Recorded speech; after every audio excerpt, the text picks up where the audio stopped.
જય Shri Krishna. Good morning. કેમ છો બધાય? મજામાં ને? ભગવાન સૌને સુખી રાખે, મોજમાં રાખે.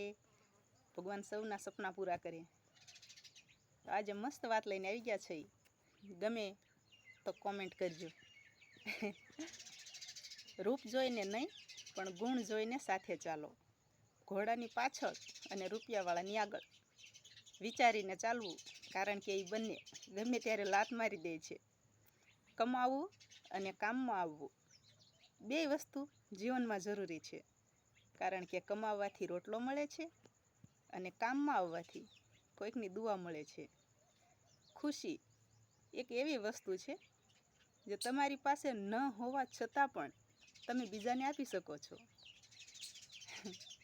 તળાવમાં કીડી પડે ને ત્યારે માછલી કીડીને ખાય છે, પણ જ્યારે તળાવ સુકાય ને ત્યારે એ જ કીડીઓ માછલીને ખાઈ જાય છે.